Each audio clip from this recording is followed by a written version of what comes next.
Session is recorded.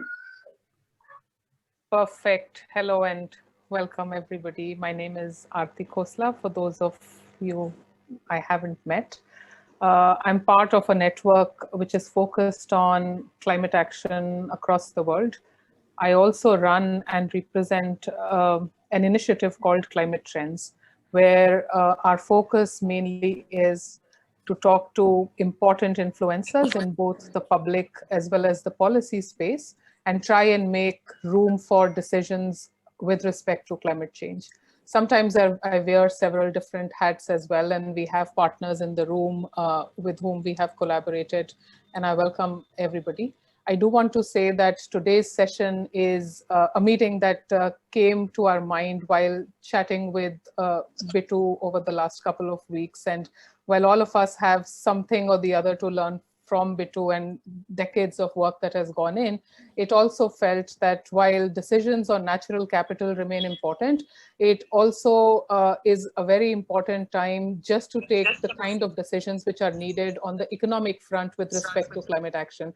And I say this, simply because while the global discussions on climate change have become so loud and clear, it's also pretty evident that the way the business investment cycle runs, decisions that are taken now will last till 2040 or 2050, and which is why the hue and cry about getting it right at this moment is not a hue and cry alone, but it's actually based in an important window of time, which is an opportunity that is available. And pretty much today's session is a very, very small attempt to try and capture the thinking of most of you here who are spearheading a lot of important work. And while I speak, I also see Mr. Hemendra Kothari has joined us, and he's probably in a car, but thank you, sir, very much for joining this session.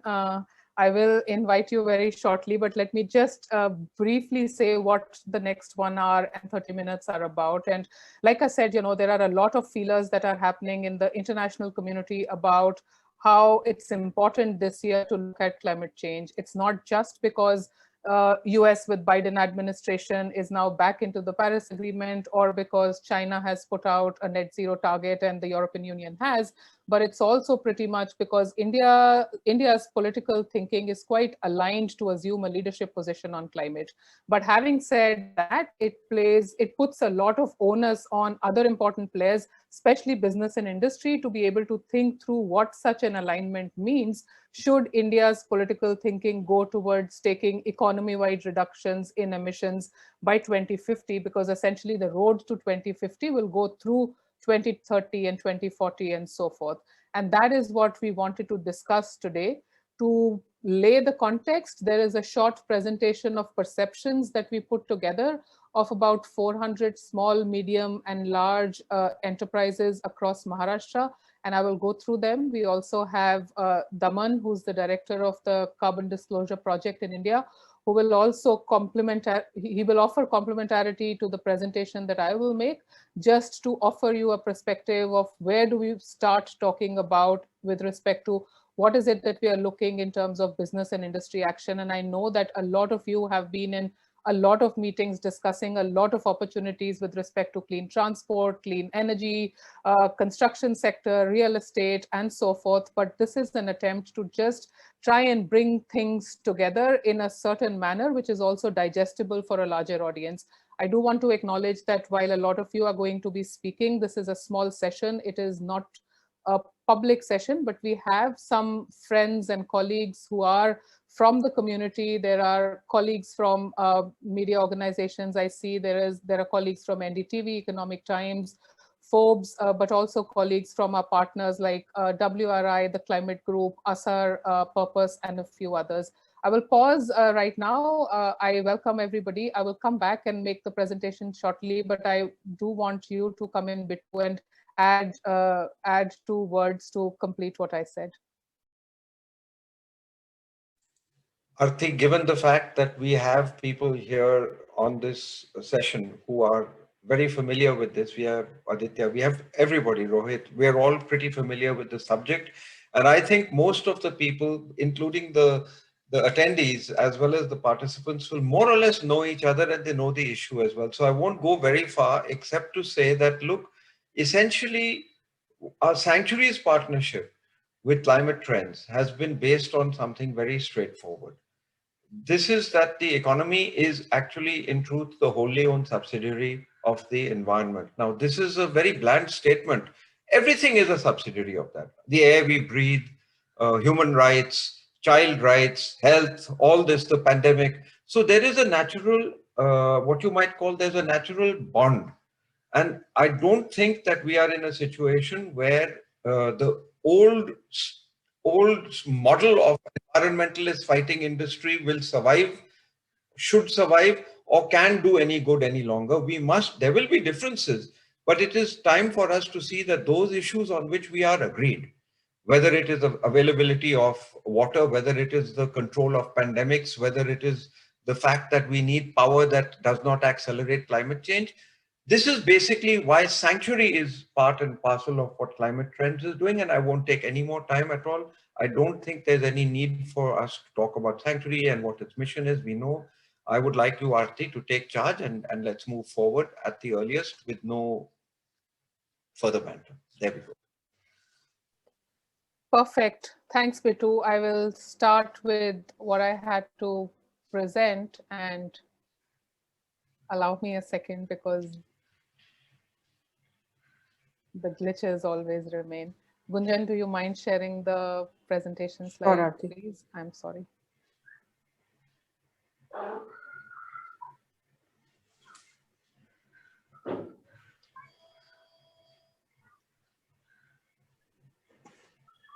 And please put it in the present mode. Thank you very much.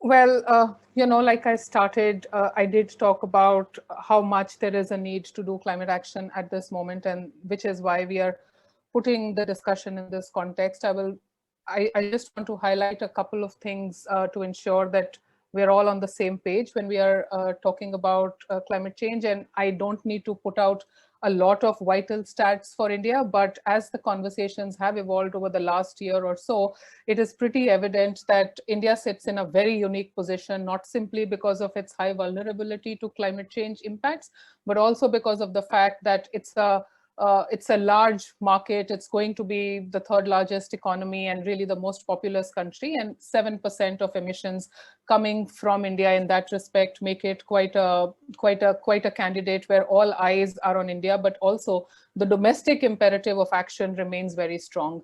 At some point this year, we are told that there is going to be an analysis which will literally talk about the potential of economic loss from climate alone across the world to be shown as more than the losses in the worst historical economic recessions. So clearly, we are at a point where the cost of action versus the cost of inaction debate is pretty much done. Climate action is not merely to align with the political thinking of the country, it's also to be able to just align with profits, align with your own value chain, and align as well with what businesses see as growth and opportunity. I put a couple of things here which essentially talk about how there is an opportunity in terms of what the government is thinking, and if there are any alignments with what you all in the business and industry sector are also thinking. And of course, we are all aware, I don't want to underscore on that, but clearly the government has set a very ambitious target of 450 gigawatts of renewable energy capacity by 2030. The fact is that even with this amount of renewables, coal will still continue to be in the mix till 2040 and till a little later. It's also true that even if the government will announce a network, a countrywide net zero emissions reduction, which is either carbon neutral or emissions neutral, it will mean radical change in technology and policy and political shifts, not just in India, but across the world. And quite noteworthy to keep in mind that oil, gas, and biomass are really the three fuels that meet 80% of India's energy demand at the moment. And its energy use itself has doubled since the year 2000. Business and industry will need to reduce carbon emissions to avoid climate risk, and that's the context in which we are talking about at the moment.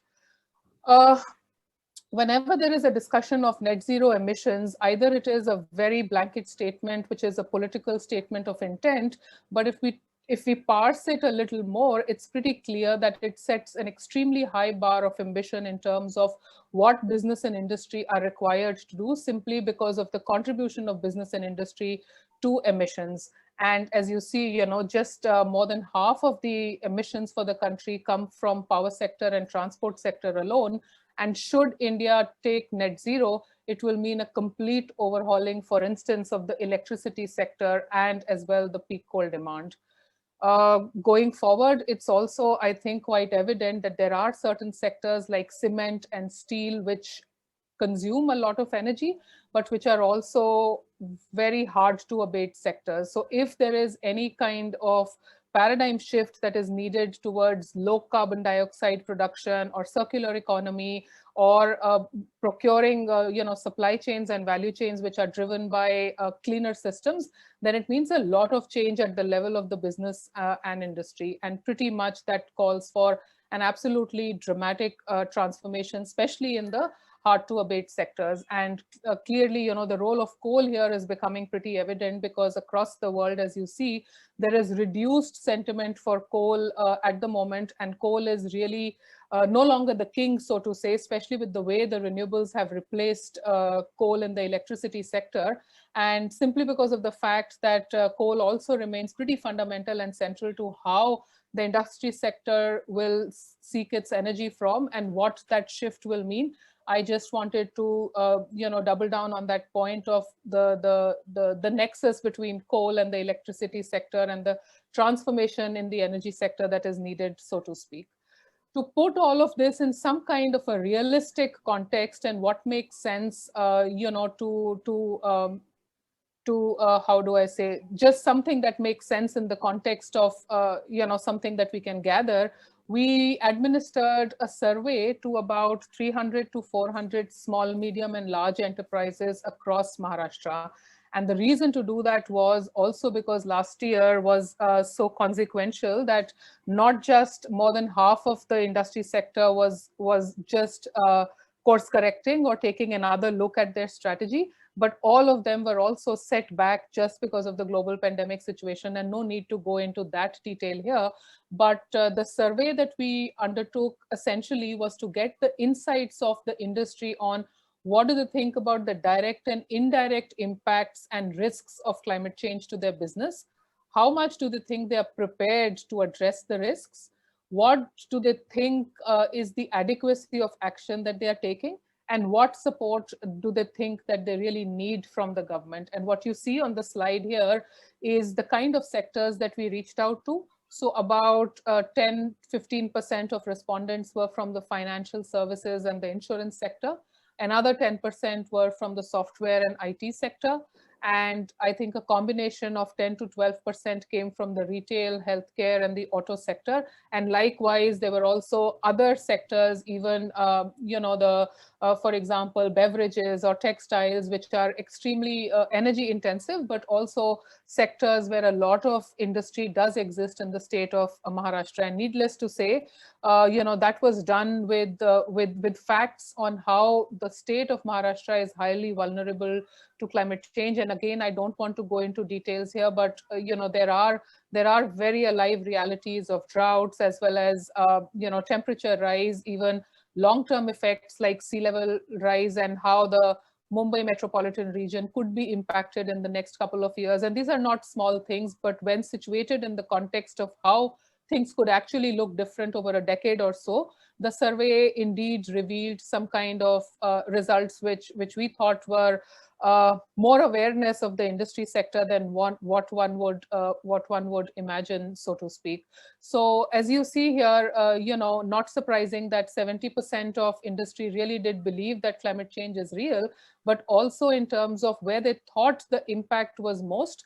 More than half of the people said that it was their profits, it was their supply chain, and also it was their expenditure, which was getting impacted by climate change. So they were not talking about just implications in terms of long-term impacts, but those are implications on their books and profits and expenditures and value chain, supply chain, which really shows that the impact is real and now. almost 6 out of 10 respondents also actually said that their top priority was de-risking their business from climate impacts, which in our view is quite significant given the understanding of climate and the ability to take action is not an immediate decision, so to say, sometimes for senior managers. And one point is missing here, but it was also quite interesting that especially in the technology, the IT sector, 5 out of 10 managers said that the health of their workers and the health of their employees, which gets affected due to climate impacts or not being able to come to work due to a flood or an incessant flash flood or rain, is also something which affected their day-to-day outputs quite significantly. And not surprisingly, heavy rainfall, just the clear perceptible impacts of climate, for example, rainfall, floods, water shortage, increased temperature, are the kind of things which were really seen as the main threats. Next slide, please. Just in terms of when we asked people on what they thought were solutions, this again is not surprising. I don't want to spend too much time because an audience that you all are, I think this comes as a no-brainer. But clearly there was a lot of recognition of everything that needs to be done in terms of low carbon dioxide production, enabling a circular economy, shifting towards renewable energy, getting clean electricity access, getting clean production of input and material, and making sure that the infrastructure itself is low carbon in and of itself. And but one thing to note is quite important, that all of this big acknowledgement was very clear and concise in large industries, and it felt that the small and medium were still not so aware of the risks and the level of preparedness that must be necessary to address those risks. And pretty much, I think here we are, in that sense, and that's what I wanted to present, that while the big picture in terms of the international geopolitics is quite rosy, which talks about India's sustainable development paradigms and its ability to take network, across the board wide emission cuts, it just feels that on the ground and in terms of realities, there is still a very long road to travel. And the question really is, what is that long road to travel, which my next slide explains. And that is what I want to put out for discussion, because clearly across the world, if net zero is the North Star of climate action and all countries, businesses, corporations, the financial sector, states and cities are coming out with their plans of how they think their carbon emissions will become net zero, I think some of you here more than me will realize how that is a catch, both not just in zero, but in net as well. And sometimes net is about, the whole system of being able to buy credits and continue to pollute to a certain degree and yet be able to offset your emissions, which is a large part of net in a way. But the domestic paradigms are quite different. The situations with respect to India's water scarcity, how the top 10 cities, the most polluted in the world, are mostly Indian.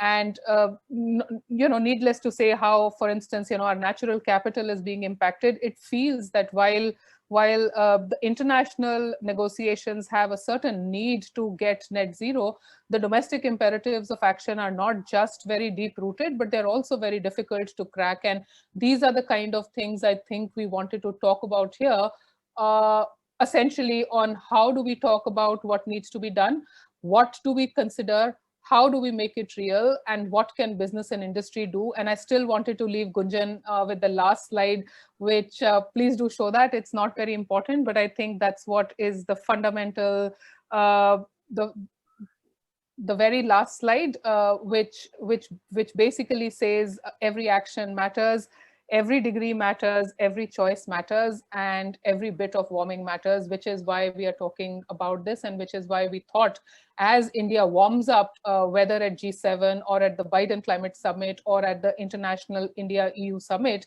at one of these key international moments, India will possibly come ahead and make an extreme statement of vision and ambition.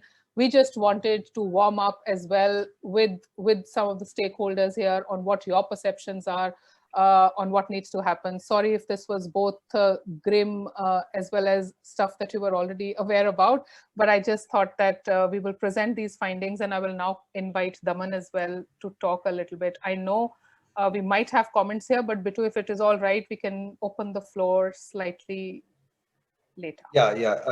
Arti, Rohit had mentioned that, Rohit Bansal had mentioned that he had to go. He's very kindly agreed to stay on another 15 minutes. So if Daman takes 5-7 minutes to just outline this, then I'd love to hear from Rohit as well, and then Hemendra Bhai and so on, and then we'll move on. Sure, I'm ready. Gunjan, if you can just upload the presentation. Thanks, Arti and Bittu for inviting me, and it's a great honor and privilege to be part of this group. And our study, which we released a report just a couple of weeks ago, actually complements on what you're doing. And what I'd just like to say that it was called on March 3rd was released that India demonstrates climate action, but there is definitely need for more. Next one, please, Gunjan.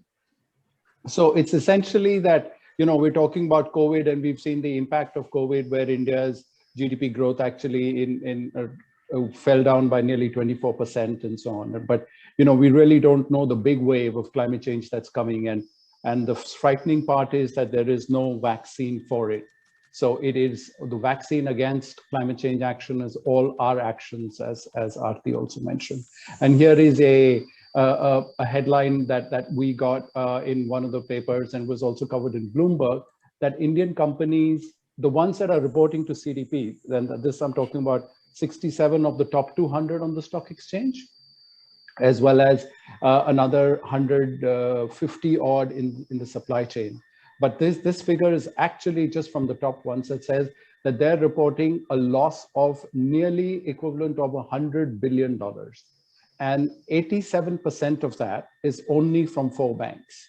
But the good thing is that they're also saying that there is an opportunity of nearly half that amount to be gained if they take action on climate change. Next one, please. This is just a snapshot of the report. Next one. So essentially what it shows is actually that, these results are far more striking than your survey. And these are companies that we've been named, we scored them, we ranked them, that 99% of the companies responding have board level oversight, and that they're taking action year on year. And the other chart, which is it's essentially that 88% have incentives to management. Like for instance, Wipro's CEO's pay is actually linked, the variable segment has a component that's linked to its climate change performance. So we have other such instances where companies are actually working in these financial incentives for their management to take action on climate change. Next one, please. These are the risks that companies are saying, and 62 of the 67 have identified climate-related risks. And most of it is, of course, no surprise, is from current regulation, and also acute physical risks that they face. I mean, this mirrors what you're saying. Arti, next one, please. So, and this represents what I mentioned, the climate risks that companies are reporting. As I said, about $100 billion, 714 lakh crores, and this is the financial part of it is 87% of it. And of course, transportation is the next one. So next one, please.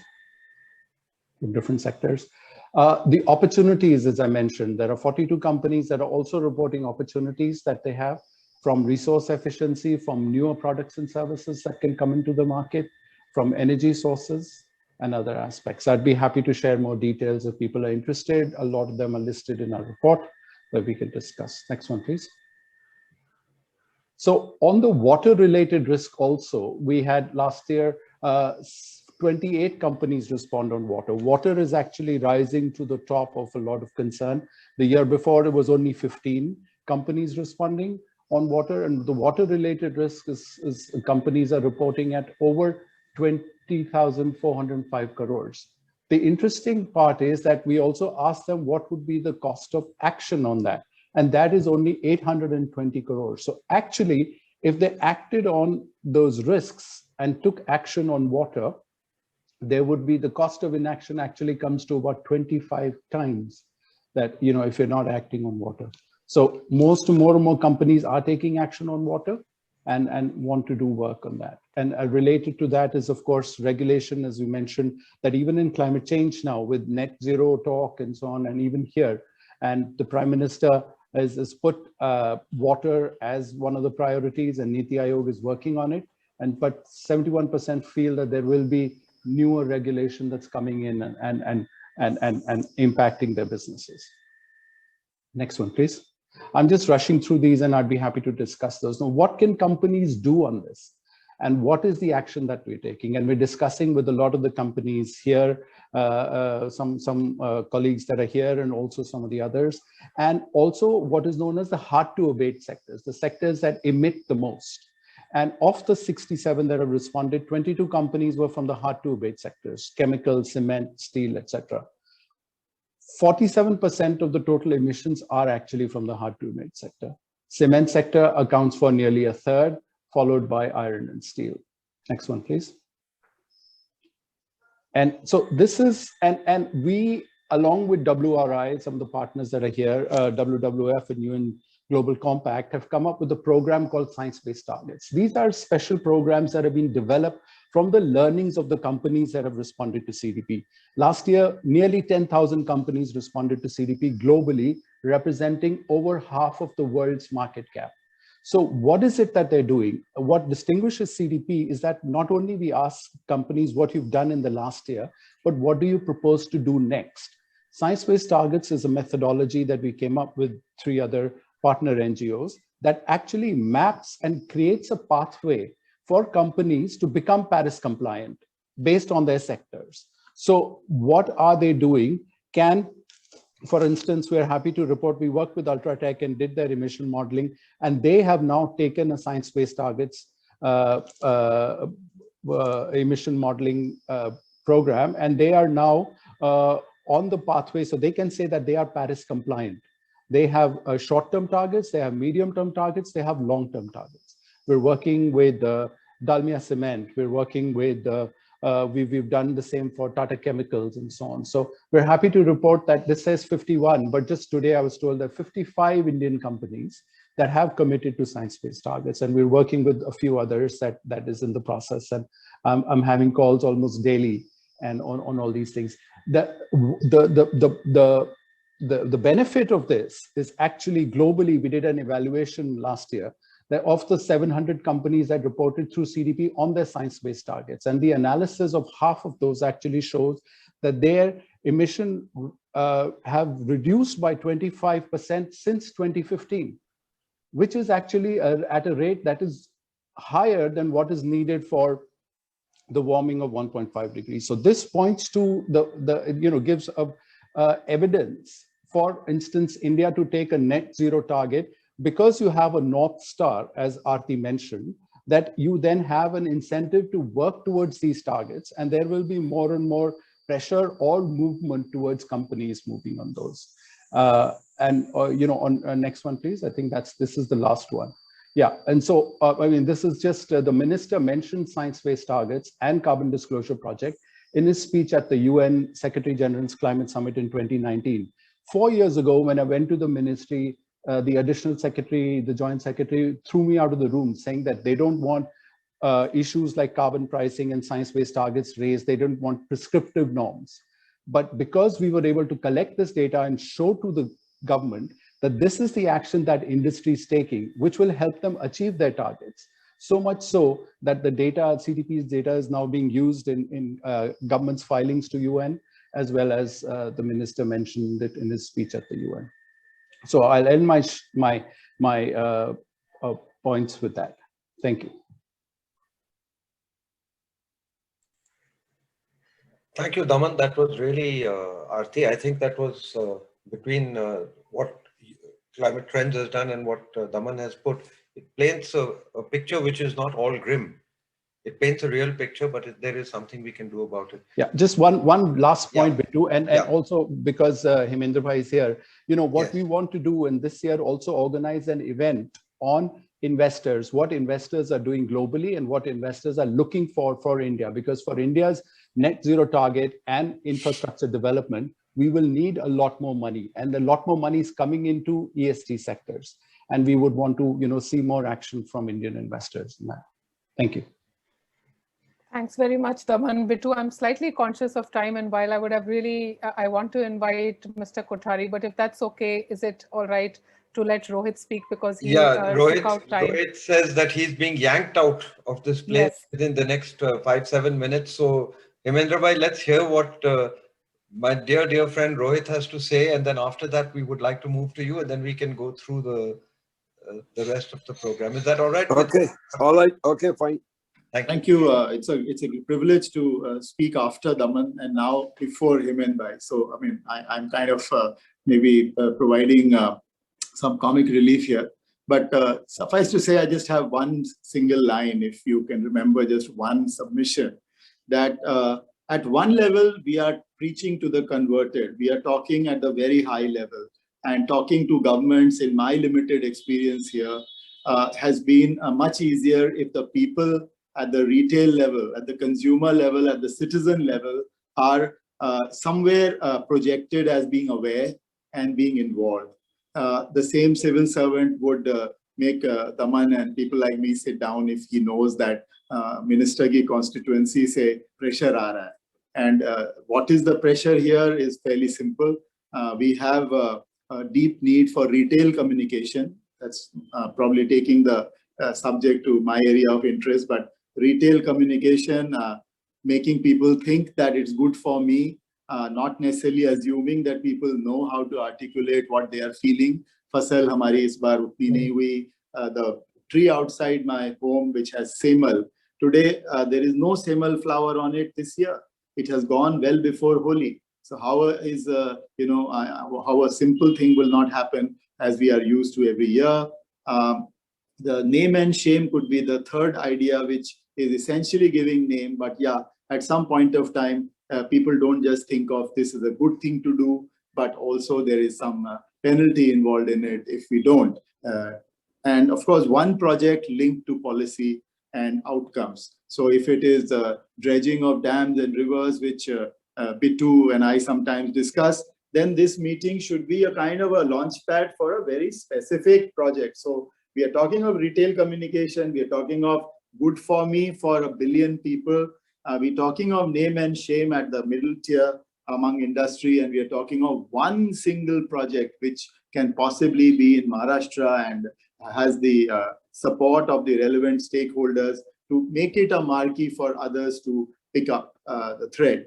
The consequence of what I'm saying is fairly obvious, but the bedrock of what I'm submitting here, Gunjan, Bittu, Hemendra bhai, and all others here, Daman, is that the WhatsApp economy, for example, illustratively, is the most popular way in which people are doing business. I could throw stuff like 65 billion messages and 2 billion a day and those sorts of things. The number of minutes that people are spending is obvious enough. The older people are spending sometimes much more than even younger people. So I think critically there is a case for looking at one project, one message which ricochets around the WhatsApp economy, which tends to, just for the pure illustration purposes, could be easily forwardable. It pushes us into thinking, why would somebody push this in an alumni group, in a family group? Is it that we are limited just to jokes? Are people unable to be interested in the climate change discussion? Do we need to make it simpler and more engaging and get in some theater or some drama around the whole thing? But fundamentally, that's my limited submission. Go retail, make it tangible to people, use the bedrock of this this mobile phone cheap data and some devices specific linkage to an app which people are already on, and test this group into saying, okay, this is what I can do and this is what I'm sharing just for the sake of others saying this is what I am doing. Therefore, the lastest point, what can ordinary people do? Can they simply save a bucket of water as we were taught in school, or children are taught in school?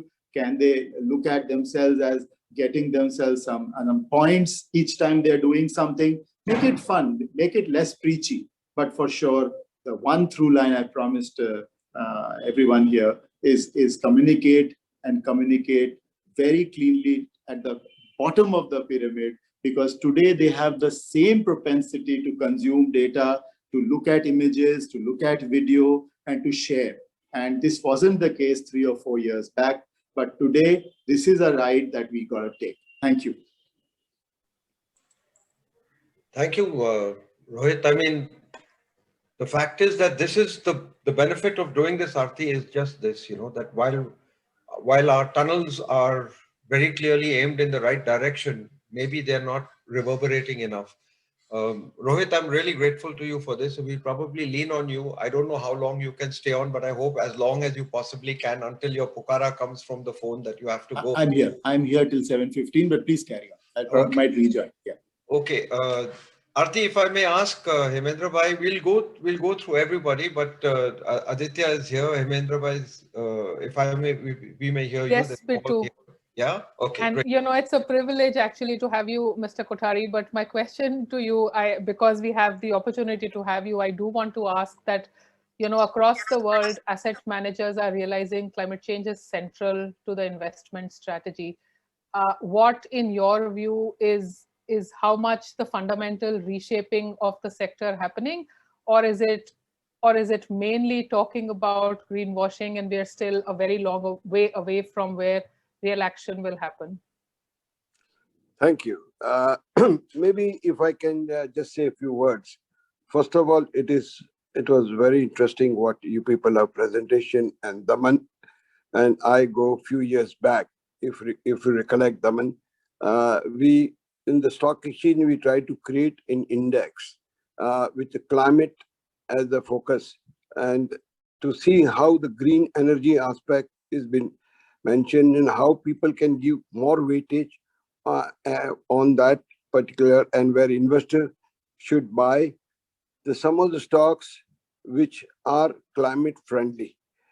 So I think it's a question of, in financial sector, we have to somehow, way international investors have started looking at it, that they won't buy certain kind of stocks because it pollutes the climate. It is not correct for them, in fact, to be investing in. These things are moving little slowly in India. Daman and I tried, Daman, if you can recollect, if Daman is you are there,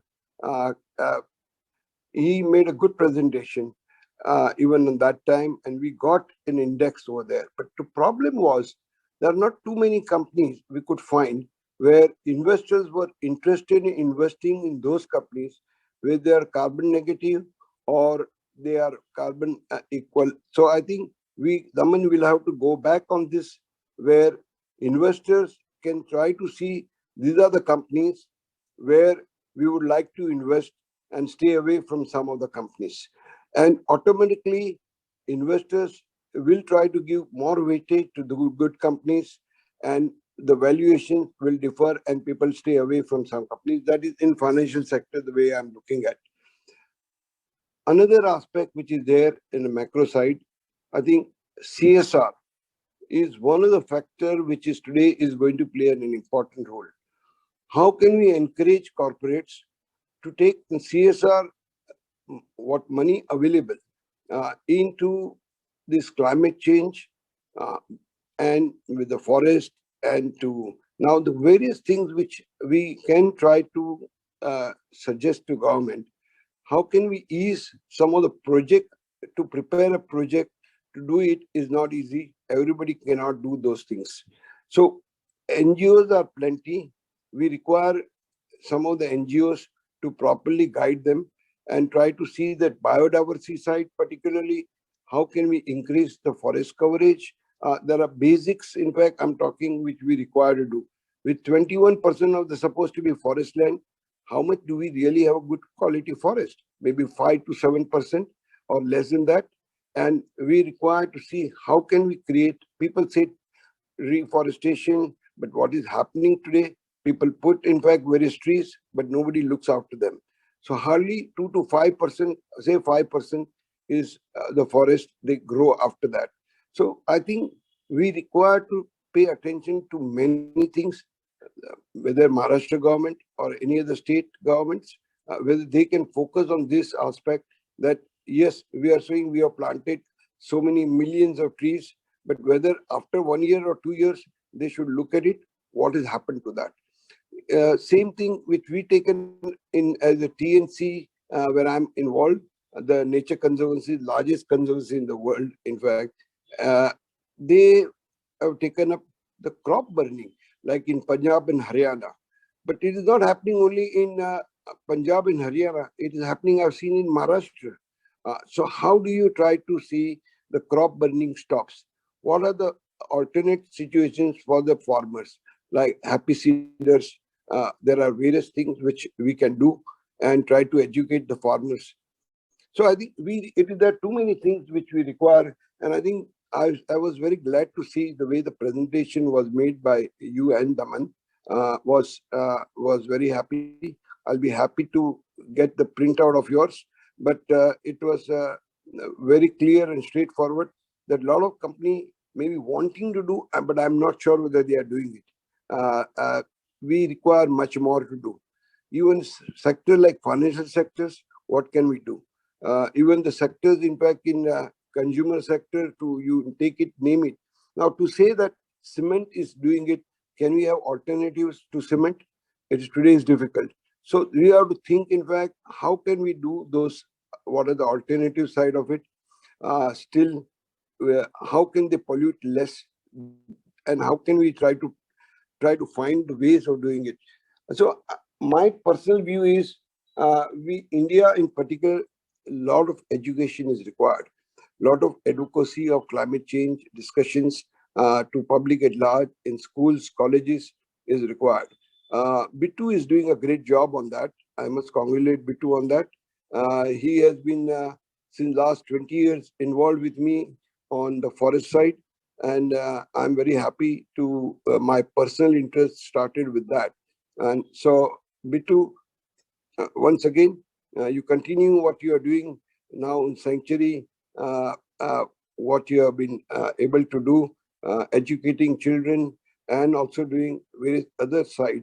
But whether the corporates in India, in each and every company, whether what are they trying to do? Are they trying to create the solar panels? Are they trying to put the solar power for themselves?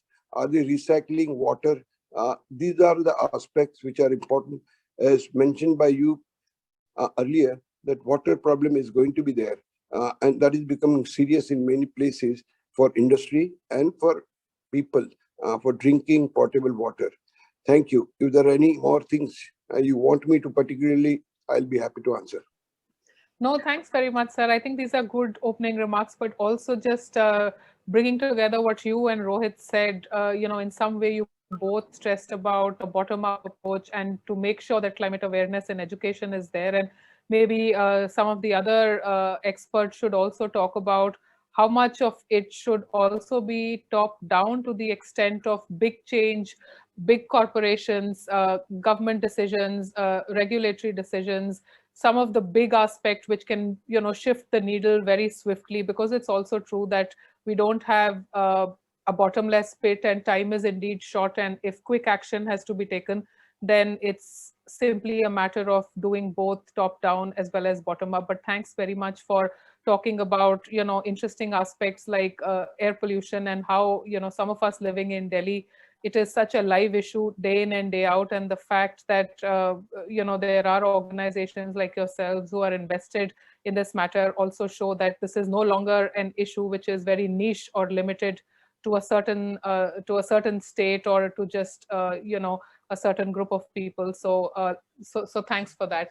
But, in going forward, and I hope, sir, you will stay back for some more time and be able to take more questions if they come. But thanks very much for joining us at the outset. Thank you. I'll be 10 minutes away and then I'll be back again. Okay. Sounds good. Thanks very much. We'll come back in the second round then. But I also wanted to invite some of our other panelists who are here, and some of whom have done some work, for instance, on climate risk assessment, have looked at industries in Maharashtra. And I know, Aparna, the India Climate Collaborative has been thinking about climate risk, and you're underway some more thinking on that. Do you want to add to the the knowledge here and share the work that you have done? Sure. Thank you so much, Aarti, and good evening, everyone. For those who are not so familiar with the India Climate Collaborative, ICC, as it's also called, is the first ever collective platform by Indian philanthropies, corporates, and think tanks to invest in climate action. Now, we've already really established how industries do need to focus on reducing their carbon emissions. The idea is how. We've spoken about hard-to-abate sectors. Well, if we look at cement and steel, they alone account for 16% of India's carbon emissions.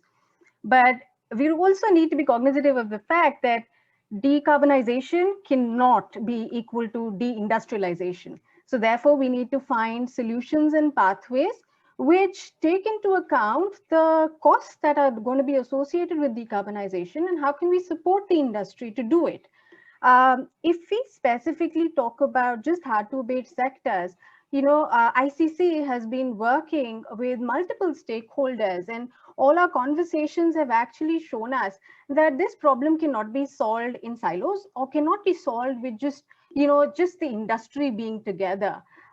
We do need the government, we need the buyers, we need all other stakeholders to come together. And we feel that philanthropy plays a key role here, because we know that philanthropy can make patient bets, can be flexible, can take risks, and most importantly, can prototype solutions for scale. Now, if we come back to just focusing on hard-to-abate sectors, what do we need? First of all, do we even have a clear definition of what a green cement or green steel means? We don't. Everyone is doing their own thing. Do we know whether there is a demand for such products, low carbon products, whether you call them green cement or green steel? Because, the technologies that are involved in decarbonizing these sectors is going to cost a lot of money. So where is the financing? Are the investors ready to put in that risk capital that will ensure that these companies take up those projects? If we look at it, there is yet to be a commercial level pilot for decarbonizing steel or cement. We still don't have a CCUS facility in cement. We still don't have, Tata Steel has done a great job, has piloted their own Hisarna technology, but that's in Netherlands. We still haven't gotten it to Jamshedpur. We don't have it in India. So what would it take? It would definitely take collaboration, not just from investors, not just from policy. We need policy signals. Our INDCs, while they set targets at a national level, they really haven't been broken down per sector. Our industries at their individual level are taking up targets. Daman alluded to about 55 who already signed up for SBTi. But how do we take the sector together as a whole? And therefore, what do we need to do that? If we need R&D, do we need grant funds to just ensure some of the pilots can actually happen, materialize on ground? Do we need consumer awareness? As Mr. Bansal was pointing out, we need that demand pull from consumers. So I feel we need a lot of these different approaches to come together and actually combine and get an integrated solution out of it. It's not going to be easy. A lot of actors need to work together. We at the ICC are collaborating with all the actors and are trying to get philanthropic capital, not just domestic philanthropy, but also international philanthropy, to come and see what role it can play. And my last point actually is that while all this is good, I think the most important actor in this is the industry. And therefore, we do need an open dialogue with the industry, because they are the most suited to tell us which levers they want the philanthropic capital to ply on. Do they need capacity building? Do they need blended finance instruments? Do they need technology pilots? What is the support that they need? And therefore, that is the way we all can come together and hopefully get onto the path of industrial decarbonization. I'll pause here. Thank you, Aarti. Thanks very much, Aparna. I think the point that you made, that how even if technology is available, it's possibly available in the EU and not in India. And there are many such examples where, the first movers are really not yet in India, and we are quite a long distance away from the latest technology which is needed for low carbon production or, more sustainable value chains. But maybe Dr. Vinod Chopra, would you like to come in at this time? You're at the Bombay Chambers of Commerce. You also represent the small, medium companies. The fact that on the one hand, we are talking of such big things as India's climate ambition, India is the fourth largest emitter, being in a position of leadership and being able to commit to the international forum on how much action we can take on climate, while on the other hand, the situation on the ground is quite stark and different. So in your worldview, in the real economy worldview, how do these two meet, and what are the necessary preconditions if India were to take that big step of committing to even further action, which really just talks of growth which is sustainable than what it is right now? Well, thank you so much, first of all, and my heartfelt congratulations rather for a wonderful climate survey, which is sent across the GSCC for their exhaustive effort considering this action plan, and my distinguished dignitaries in the panel and participants, especially Vittu Sehgal and his 3 decades old compassion for environmental issues, in fact, which has supported the cause to a huge extent here. My colleague from the chamber, Anirban, and of course Aarti and Daman has been great, and Hemendra Bhai, as usual. So the survey conducted by Climate Trends reveals that Maharashtra's business sector is aware of climate risks and ready to make strong commitments to address it. So on a separate occasion, just on a different note, the UN chief remarked that there is a lot of talk about the need for a new normal after this COVID crisis. But let's not forget that pre-COVID-19 world was far from normal. Rising inequalities, systemic gender discrimination, lack of opportunities for young people, environmental issues, and runaway climate change, none of these things were normal. So united efforts by business house and government in joint efforts to support governance is the key, and something really important that we must continue to promote.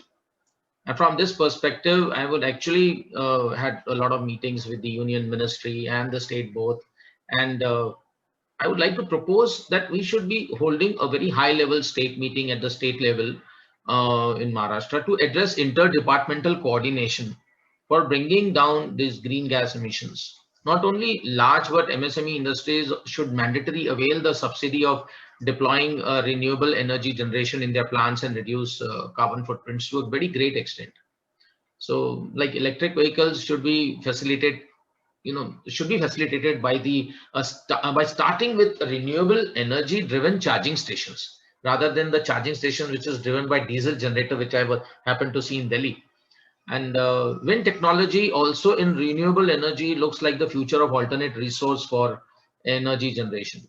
So in effect, in order to assist MSMEs in implementing rooftop solar projects, the ministry is working very hard with the World Bank on a credit guarantee program to make financing accessible to unrated MSMEs even.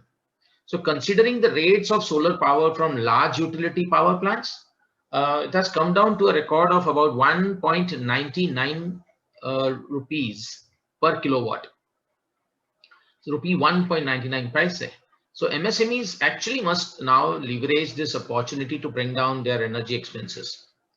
So if you must have read about Mr. Junaid Ahmed, who the country director in India for World Bank, said the World Bank is committed to this cause of helping them for this rooftop. And Tata Power last month announced a partnership with SIDBI to provide affordable financing scheme for MSME customers in the rooftop solar segment. So I mean, these are smaller steps, but it will definitely adopt sustainable energy for MSME or medium scale businesses to promote greener tomorrow. And this will be really affordable and easier, kind of a financing which can prevent this barriers for penetration of solar energy in the MSME sector from where I represent. So basically the scheme for this MSME customers of Tata Power and SIDBI in the joint venture for both off-grid and on-grid connections.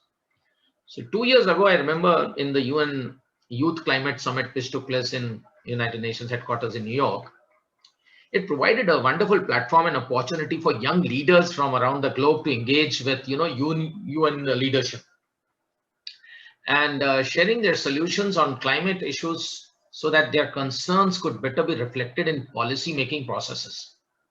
So we should indeed empower youth with their energy and creative ideas to support sustainable development. I see a lot of youth today in this forum and the panels also.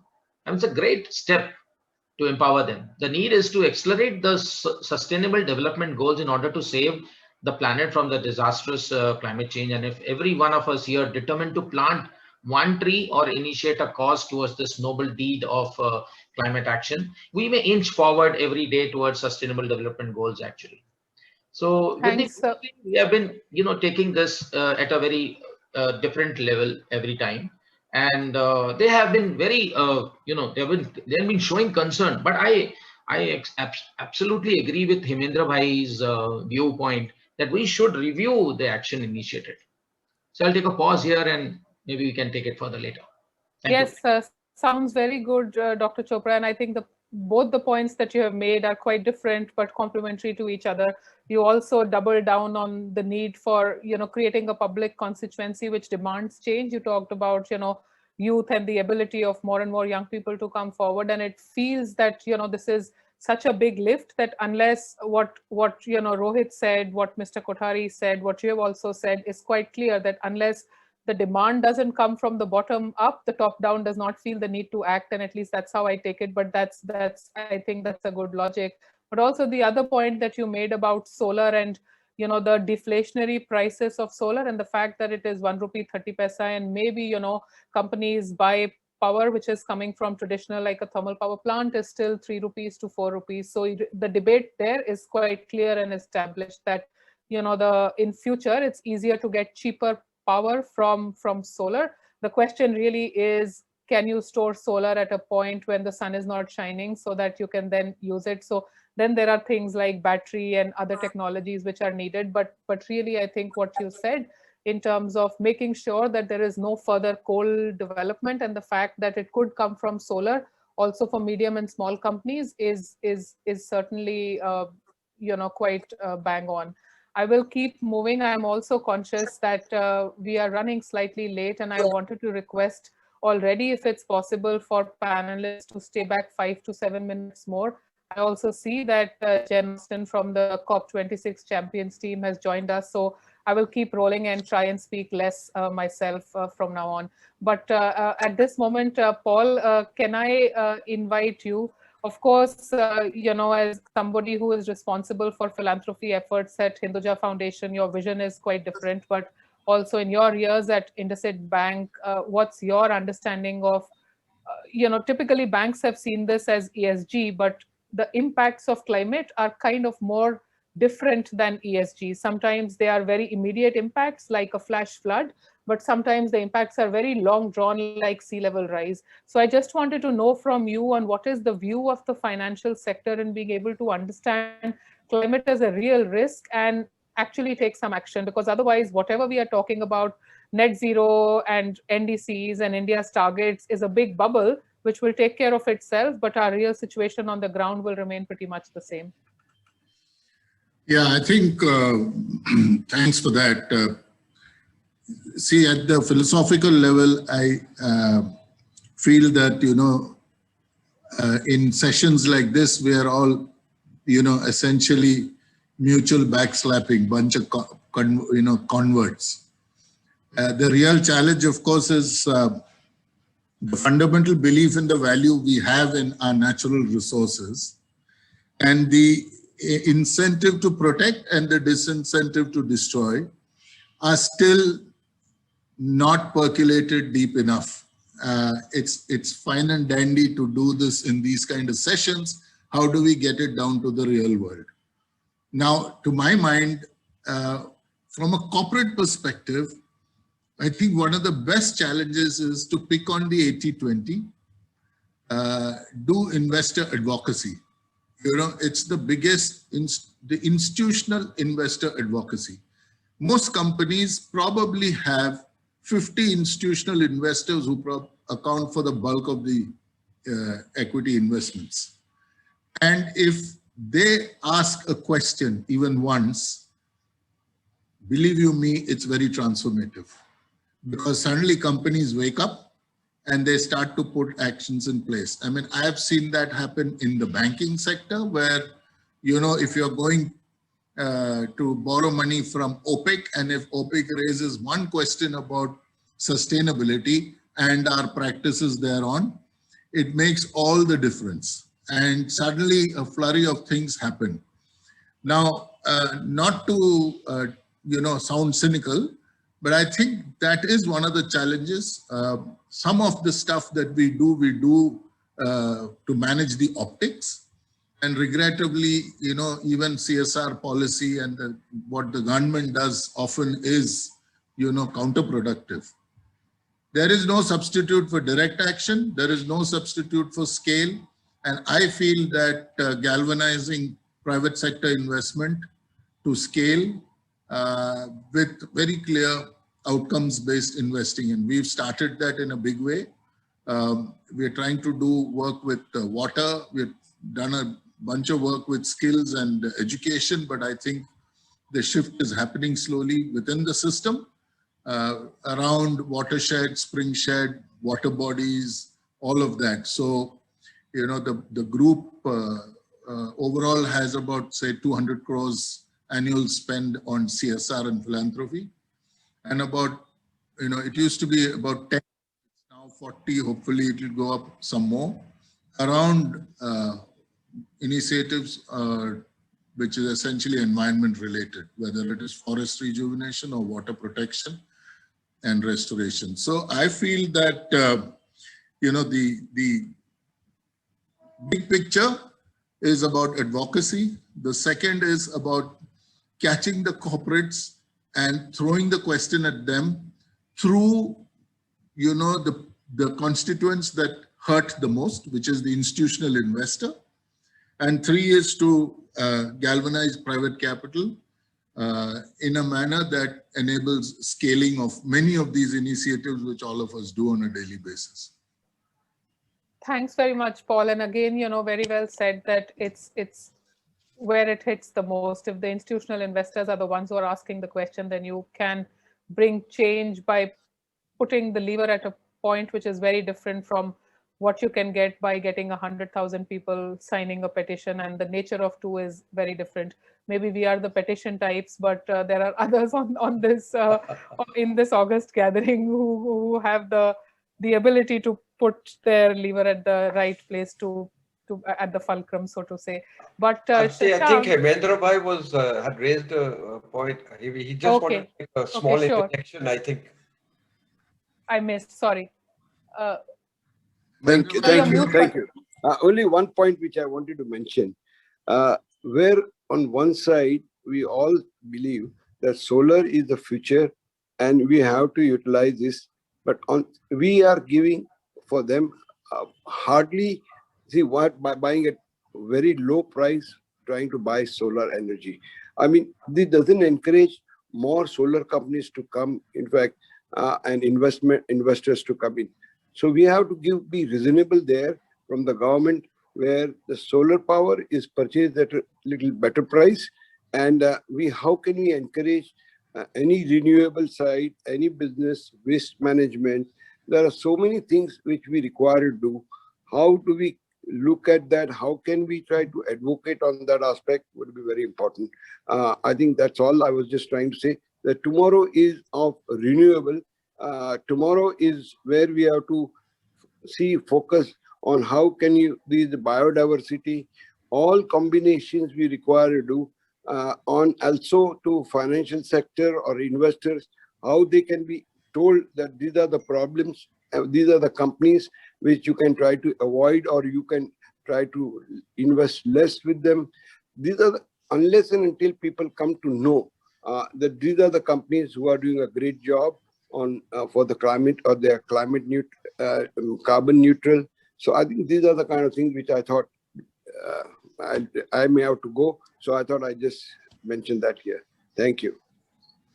Thanks very much, Mr. Kothari. I think the point that you're making is it's not just, to reduce carbon emissions, it's also to look at the whole value chain, to look at things like others said before, circular economy, low carbon dioxide production, just the whole ecosystem. Thanks very much.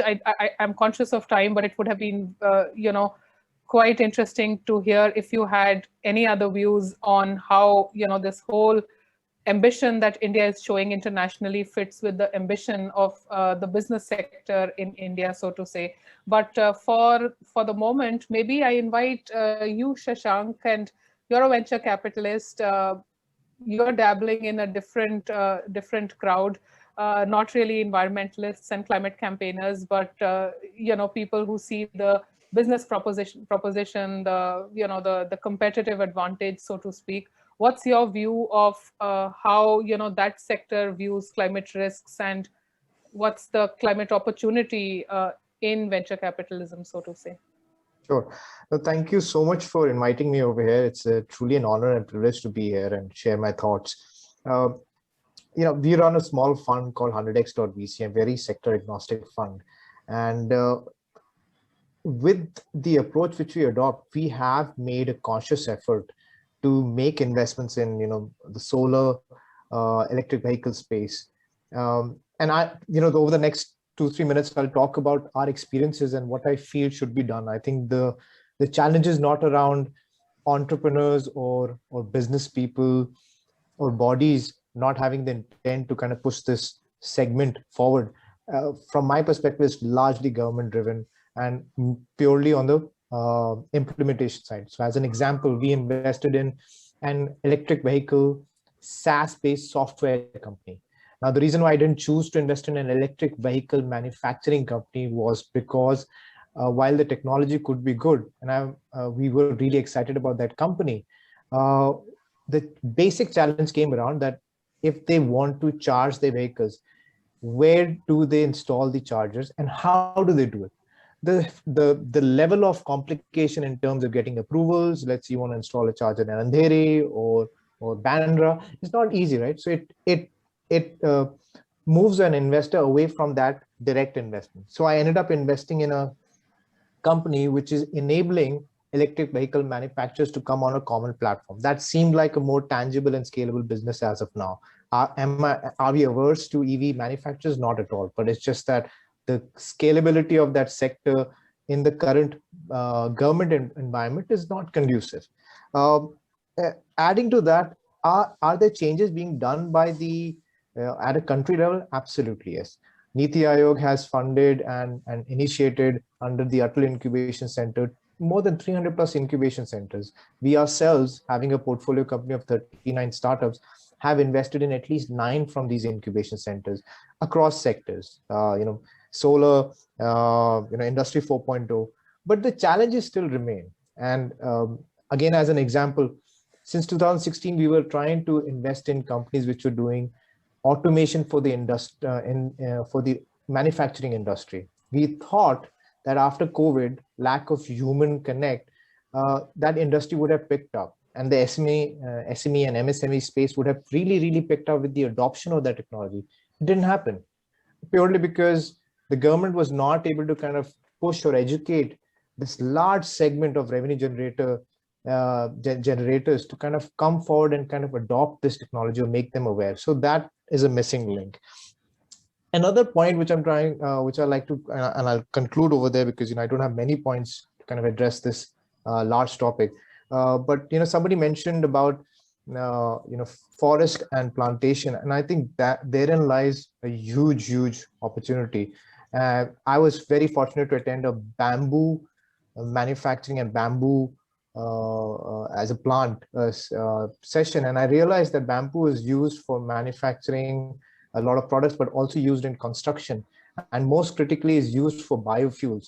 And India has more than 100 types of bamboos grown in Northeast, And I also learned that, industry like Prayag Industries and multiple others have an assigned area within their industry areas to grow bamboos so that they can utilize that biofuel for their machinery. So that change is already happening. But is each state geared up to provide that access to these industries to kind of utilize, because the industry really has the intent to utilize biofuels purely from a cost perspective.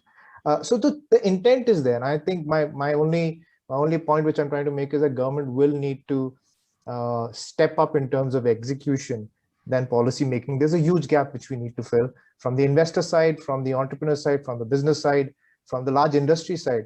I think everybody is geared up. We invested in a solar panel cleaning startup, which reduces human dependency and water consumption and automatically cleans solar panels. It has great use cases. Unfortunately, the client base is largely Middle East. We are yet to find a good number of industries wanting to use that. And when we speak with them in India, they have their own implementation challenges, which eventually come back to policy making or how that large industry can adopt solar panels in their current areas. So that's my few observation points and based on my limited experience, but nonetheless a great time to kind of join hands and kind of push out the agenda. Thanks very much, Shashank. And, as other panelists have stressed, what you've said also is quite in line. I think it's the action that is happening, and no doubt on that. Really what we are debating about and what we need to argue is what's the scale of that action, because that action needs to be taken, in a small period of time, and we don't have limitless years with us. And which is why, like you said, the solar panel cleaning, the demand for that is in the Middle East, which is making sure that while the world continues to import its oil, it's making sure that domestically it sets up huge solar panels which will meet the needs of those countries. So people are smart and ahead of the curve. The question really is, when will Indian industry be able to come ahead of the curve? But at this moment, may I invite you, Anil? I must admit, I'm not very much aware of the portfolios that you handle, but it does give me a sense that as an investment banker, you must be looking at portfolios on how hydrocarbons are, and frankly the way coal, oil and gas are perceived in the world today, and what their contribution is considered to climate change. There is a big need to relook at how investment is going into coal, oil and gas. So just in terms of a very rough helicopter vision or a comparison of the way Indian investors view investments in hydrocarbons versus how they view investments in renewables, will be nice to hear from you. And I'm conscious of time, and I will request the next set of speakers from starting from Anil, and we still have Jen and Aditya to take 3 to 4 minutes, and then we will still have a round to open with our participants. Sure, I think I'll take not more than 2 minutes because more than myself, Hemendra Bhai already has outlined the perspective in a very good way. As you very rightly said, Aarti, and the survey also highlights in a big way that yes, definitely investors are looking very seriously to shift and align their focus in terms of their allocations. We at DSP Mutual Fund also, the way in which our funds are managed, the way in which our analyst teams reviews the companies which are going into our portfolios. Now we use a very specific filter of ESG criteria for any company before it gets finalized and comes into the portfolio. So yes, that certainly is a drastic change which we have seen in the past couple of years. More accentuated in this last 1 year after the crisis. People have got much more aware, but it's a very important thing that is a changing trend and a demand from investors, which we as asset managers are also very conscious of. To summarize, I would like to highlight with one particular aspect of your survey results also with the climate change survey result, climate trend survey result, but just to highlight it that as somebody else mentioned earlier, I mean, we all can go around and discussion on this topic, but the main aspect now is that we need to all enhance and convert this into enhanced awareness and action. So businesses and managements running those companies need to understand that they should not get into ESG requirement to be just quote unquote fulfilled. They are not fulfilling ESG requirement for us as investors or prospective investors, but they are doing it for all stakeholders, including their own employees, suppliers, clients, and their own shareholders, the management. So they should be aware that sustainable business practices are very important for themselves and for the entire stakeholder community. As Bittu sir famously always says, economy is the wholly owned subsidiary of the environment, which each business owner must definitely keep in mind. And we have to collectively ensure the awareness is enhanced on ground. Like your survey result, I liked it one point towards the end, Aarti madam, of the survey highlights that how larger industries are seen as more aware and are showing higher levels of concern. So it's we have to collectively ensure that it is percolating down to all industry, whether larger companies or smaller companies, that because this is your requirement, automatically it will translate to professional asset managers and investors like us to look at you in a favorable lens, and more money will come to you as allocation of debt or equity capital. But you need to be clear and aware of this first. I mean, whether you are a small entity, smaller business or larger business. And we collectively have that responsibility to do it with surveys like the one which you have carried out and much more enhanced access. That's all I would like to highlight. Thank you for the opportunity. Thanks very much, Anil. And, it is important really on how the investor community also helps people reach their financial goals, but at the same time succeed on other social, environmental goals as well. And I guess in a very simple way, that's when people discuss things like, ESG and the value of making sure that whether an ESG system really needs to be imagined in the context of climate change, which is a totally different risk factor. And that's what, Aditya, I want to invite you and share your views on. Feel free to talk about how you see the imperatives in the financial world with respect to climate change. But, there are lots of discussions sometimes on having a sustainability index of companies in India. Do you think that's a reality? May I request you, I know, Jess, you have a hard stop at 8 p.m. and if that's fine, after Aditya has spoken, I will come back to you. Is that all right? Okay, thanks. Over to you, Aditya. Oh, your mute button is still on.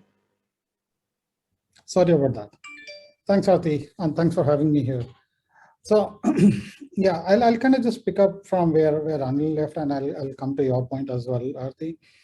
So it is important that not just the larger companies, but even the smaller companies really become aware of this fact that they are also impacting the climate change, and they need to kind of really take efforts to do that.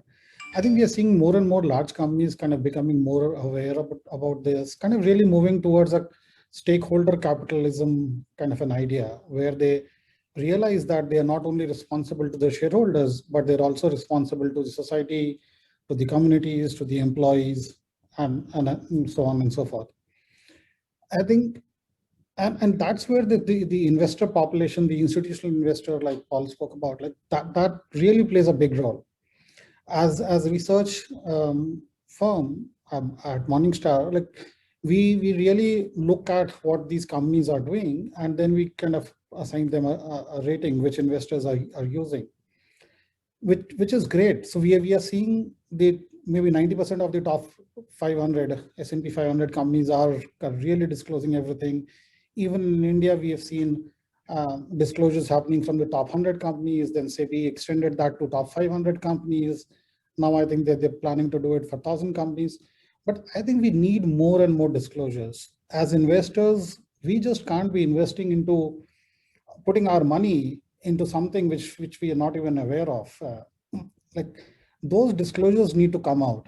The mutual funds industry in India is a typical example. Like, look at the kind of transparency that we have in India from a mutual fund standpoint. Like across the world, we have not seen this kind of a transparency anywhere. So India has taken really some nice steps in terms of like unique ways of providing transparency, like whether that's the mutual fund industry, and even they've gone ahead and mandated all fund companies to spend 2 basis points of their assets on investor education. Similarly, like the CSR thing, every company is mandated to spend 2% of their net profits on CSR, which is great. I think that's where policymakers and ministry needs to kind of come in and really maybe incentivize the MSMEs to take these actions, to make sure that they're investing maybe by way of subsidy, by way of tax benefits, and those kind of things. And also have more public limited companies really have standardization in terms of the disclosures that they need to do, so that investors like you and me can invest. One of the biggest questions that really comes across in these kind of discussions is, yeah, I do believe in climate change, or I want to make a difference, but what do I do? Think about it as an individual, like what do I do? I can even contribute just by being an investor, because my money is then going into the right company, into the right businesses, people who care about climate change and who are doing something to reduce the carbon footprint. Now, I think that's how that retail participation that Rohit was initially talking about. Like, I think it's not something that 10-15 of people can kind of just decide, talk about it and get done. Like, I think there has to be a massive wave behind it. And the policymakers and the regulators need to kind of really kind of steer this for all of us. Yes. I mean, in a very simple way, it's also, people have the choice to choose their bank, whether the bank is green or not. And based on that, I can decide whether I want to work with the bank, especially in the retail banking. And in many countries in the world, it happens like that. People have the choice to choose their electricity supplier, and it's all a question of empowerment. And we are at a point where, demanding environmental rights really becomes, I don't want to use the word anti-national. Let's skip this discussion for the moment, but I will invite Jen right now, because Jen, you have the wider view, and as a champion of the COP26 team, and with your involvement in UNFCCC, your view is very, very different. It's not just India, but you're also engaging with a lot of other countries. It seems like a lot of countries are putting their ambitions behind statements of net zero. It still remains slightly less transparent and sometimes ambiguous.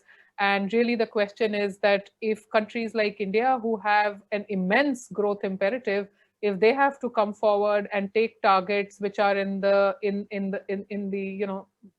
scale of net zero, it requires huge amount of change. So what is what's the geopolitics of that looking like, and how do you see action happening across the world? Don't hesitate to talk a little about China. The 5-year plan was extremely modest, and still allows China to continue to pollute and put out emissions. India is very different in that way. Maybe, our last coal plant has been built, so we can't compare countries, but I know I put a lot of onus on you as the last speaker, but we'll definitely value your views on whatever you can put in the mix in terms of where the real economy is and what are the imperatives for India on net zero. Thank you so much, Arti. Thank you all for having me here today, and apologies for being a bit late and not being able to stay after either, though I have to applaud you all for doing this so late on a Friday night. I have other meetings to run to, but you all have given up some valuable time as well. But yes, thank you for that introduction. I mean, I thought it's really interesting to hear these perspectives here, and a lot of important points. I thought I would reflect on a few of you, as you said, of the kind of global trends that we're seeing. And so I'm with the High-Level Champions for Climate Action team, and that is a position.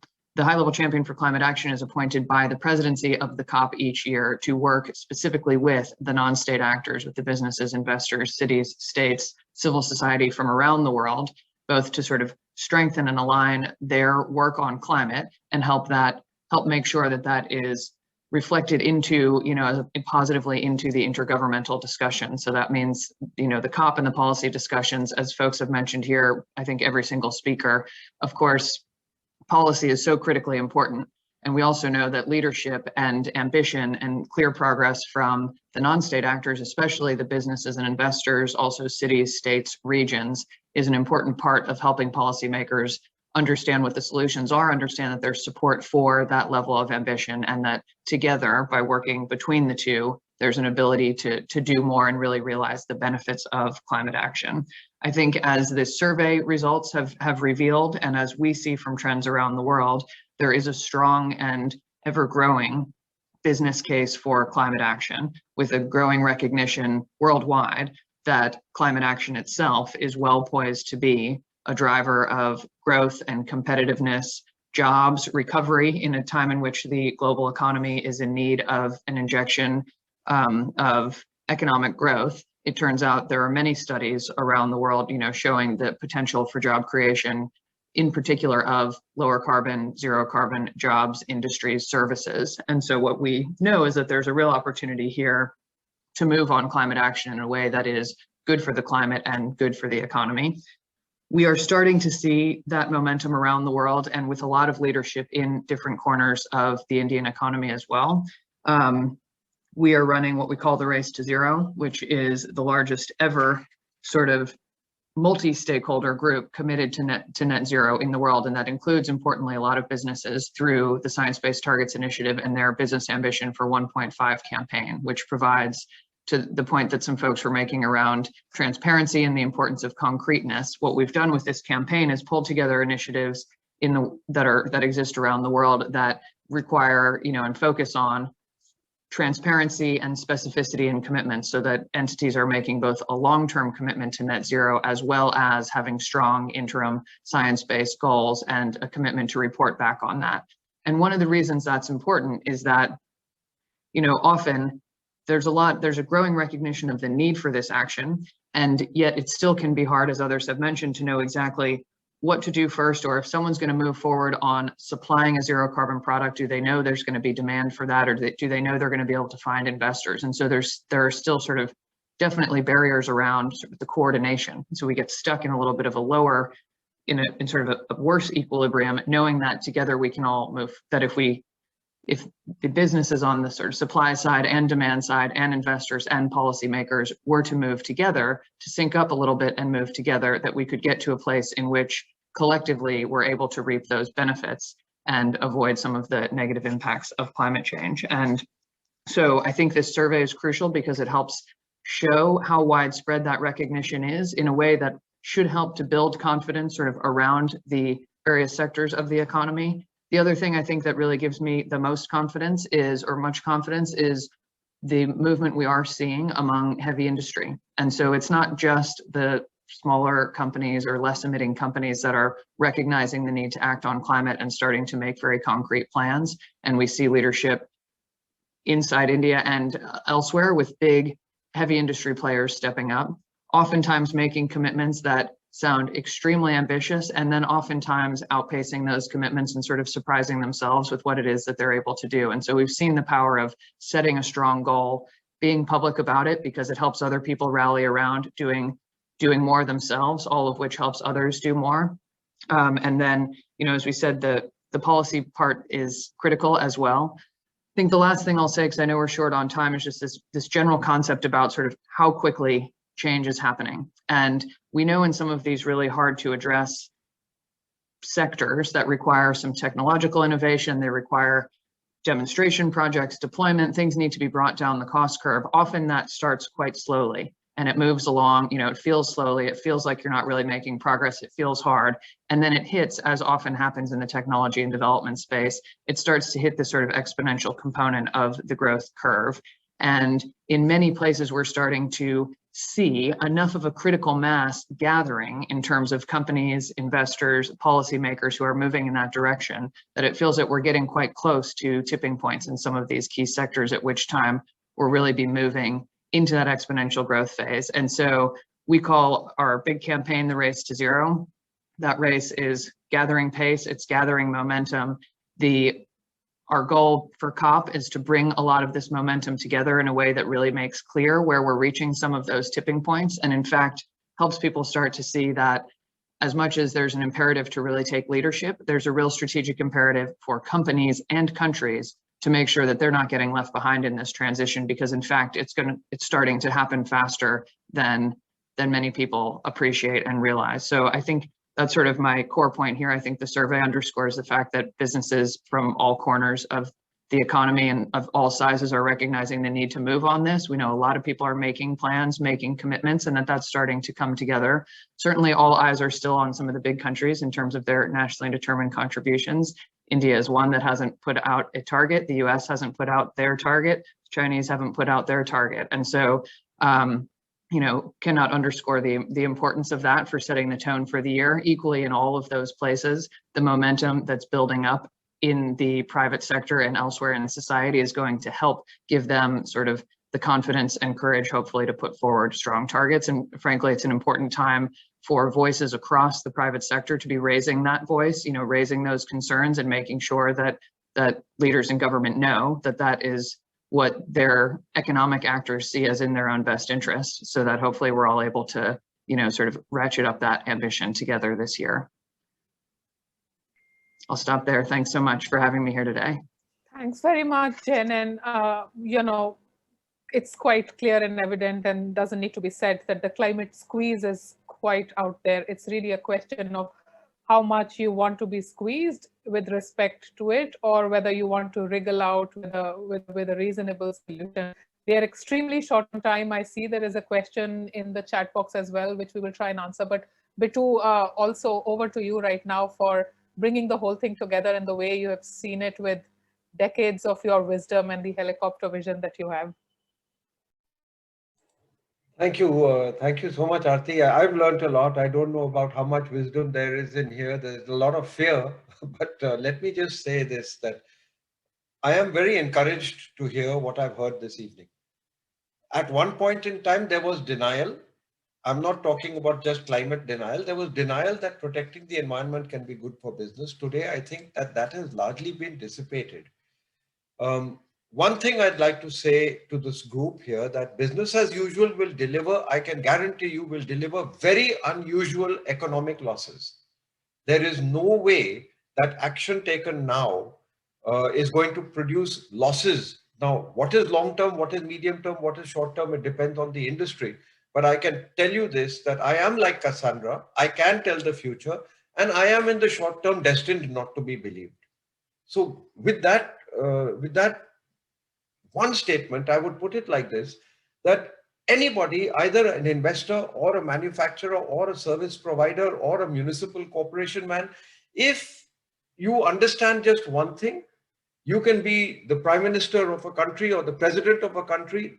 The biosphere will deliver you no judgments, only consequences. It sends you warnings, and the COVID-19 was a warning. It is just a small, tiny pinprick compared to what climate change has waiting in store for us. I would very strongly urge that not only the top management, but even the employees of large, small, and medium companies read something called the Dasgupta Review at this point. This is the time to read it. The Dasgupta Review came out of the, at one level from the London School of Economics, at another level from an award-winning, a person who knows everything about biology and the biosphere. And it is just simply said, we've lost $20 to $30 trillion in trying to save something like a few $1 billion. Penny wise, pound foolish, it makes it very, very, it's too simple for this. The other thing that every single person who is involved in any kind of investment must read is something called the IPBES report. That's the Intergovernmental Panel on Biodiversity and Ecosystem Services. It is impossible for any company to think in the long term of making profit if these factors are not factored in. I predict, Hemendra Bhai, I predict that it will become impossible to have certain project investments because the insurance premium will be so high that the project will become unviable, particularly in the Himalaya and places like this. There is no water left in India. Politically, we have seen, I'm just talking truth now, I'm not wrapping up. I'm just saying some things which I said operating from fear. There is no water left in India. If a politician wants to get large amounts of votes from farmers, he is going to have to stop to the industrialist. If he wants a large amount of contribution from industrialists, he'll have to starve the farmers. Now, this is a simplification. But the one question that when Hemendra Bhai had mentioned earlier, and this was alluded to by other speakers, We are talking in terms of, even if you have wall-to-wall solar, even if you have wall-to-wall windmills, where is the carbon which is already up in the atmosphere coming down? You cannot just do that by planting monocultures of trees. Please accept this. It's neither the cheapest way nor the most effective way. The only way that we can do this is to restore ecosystems. Some people call it rewilding, some people call it biodiversity, but the bottom line is that we need lakes, we need rivers, we need forests, we need our glaciers, we need these infrastructures. They are not impediments to infrastructure, they are infrastructures. And these infrastructures, maintaining them now, can create between 20 and 40 million jobs in India itself. Forget about the rest of the world. As far as the other, I'll end right here by just saying, our focus at this point, everybody is talking about this COP and the next COP and the next COP. I'm saying, who is bringing the carbon down? As a person representing the biosphere, I will say that that is the cheapest option. It will employ the most people, improve our health. As far as COVID-19 is concerned, such a direct thing was said. COVID-19 was caused by the illegal trade in wildlife. I don't know any planning commission or Niti Aayog that has spent a lot of time strengthening the Wildlife Crime Control Bureau, but that has caused COVID-19, and there are another 10,000 COVID-19s waiting in the wings. And I'll end over here by saying, I am delighted. I have been highly educated and I am very encouraged. And I believe Paul, Anirban is not spoken today, but we have spoken about these. Daman, all of us, Suresh Lula is also here, who's talking of quality. I can honestly tell you that all of us, not just here, but in our ripple, influence zones, we will work together, not because we love each other, because we will be forced to do so. Sorry about the force with which I said that, but I do believe this is the most empowered audience that I can ever think of. And I think that we will work together. Thanks a million, Bittu. And it's Friday evening. We are 10 minutes on top of the hour. Yeah. I'm very, very conscious, but I do want to thank everybody who has taken the time to join. All I want to say is that we wanted to test out. We are not the people who have done this engagement with the corporate and the business and industry sector. So we might do things which are experimental. Allow us some back and forth, but we do want to engage with all of you here and maybe hold another session and another one till the end of the year as we go along, and we have a plan in place. We will write to you all and come back and just help us shape some of those conversations. We've spoken a lot about what India must do. Let's talk about what we can do. And I will just end. I think Bittu's last words were golden, and let's end at that. Thanks very much, everybody. Have a very nice evening. And thanks also for all the attendees for joining us. They were all our very senior partners. Thanks a lot. Thank you. Good night. Bye. Thank you. Thank you. Thank you all.